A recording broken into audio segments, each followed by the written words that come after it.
So I took my failed 9.5 BGS grades and I cross-graded them to CGC. I want to go over the results and why I chose CGC. So I had 5 cards and I didn't even crack them out because BGS slabs are too much work. And I thought the subgrades were decent enough to where I didn't really need to worry if they saw the subgrades. And our Sanji scored a 9.5 on centering and surface.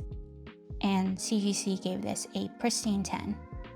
So this boa got a 9.5 on centering and surface as well. And it also got a pristine 10. Usopp, he's got 10s on everything but a 9 on centering, knocking it down to a 9.5, pristine 10. So another boa, we got a 9.5 on centering and edges, okay, pristine 10. And then another Usopp, same problem, 9 on centering and 10s on everything else. And we're 5 for 5 on pristine 10s. Okay, so Roslyn, you didn't send this to PSA, why CGC? Well, I already have a lot of these cards in PSA slabs, so it just didn't make sense for me.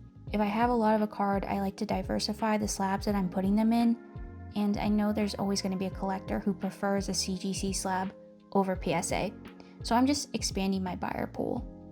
I personally think that a CGC Pristine 10 is a more flattering grade than putting it into a PSA slab or leaving it as a BGS 9.5, and I genuinely hate cracking BGS slabs. And CGC's crossover grading for non-cracked out cards is a lot cheaper than PSA's.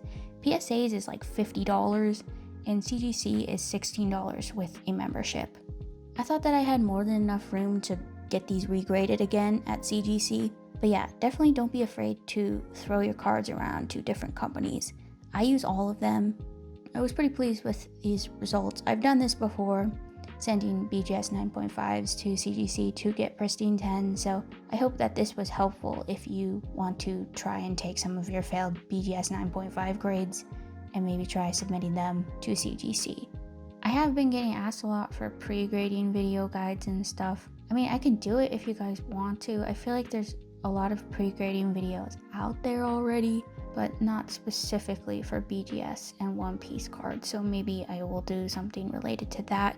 But I want it not to be quite super beginner friendly and something that's more specific if I do pre-grading guide, so maybe. So I also have my first pack grading submission coming back pretty soon.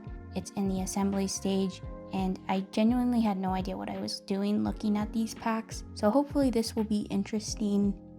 Now, regarding if I'm still grading with tag, I did send off an 11 card submission recently. I had some of these McDonald's One Piece promos that I've been grading, and I pretty much already graded most of the Luffy's where most of the value was, but I did have a few stragglers. So I sent off some Choppers, Namis, and an Ace, I think, too. These are the cheaper cards, but I find sometimes putting them into a slab actually makes them easier to liquidate, and then you get some change on top. So I picked tag for this task. So I also have sent off my first coin submission to CGC. It cost me about $222 for 12 coins, and I won't get this one back for a while. It flipped to 80 business days shortly after I sent mine off, but there's some older coins from like 2003, Trico and Flygon. So I just used card grading standards like centering and surface, and I just made sure that none of the coins had any scratches. I do not know a lot about the Pokemon coin market, so we'll see how these do. Actually sent off some coins at PSA a few days ago, and I did want to make a comparison video between the two companies and maybe how much the coins sold for too, if and when, but I do think that Pokemon coins are underrated. Last thing, so CGC is having a signing for Hayden Christensen, you know, the Star Wars guy, Anakin. I don't know, do I want to pay that much? But I do like Hayden, and I like Star Wars, so I don't know, we'll see. What do you guys think? And I'll meet you in my next Korea card hunting episode. I really need to finish my travel series.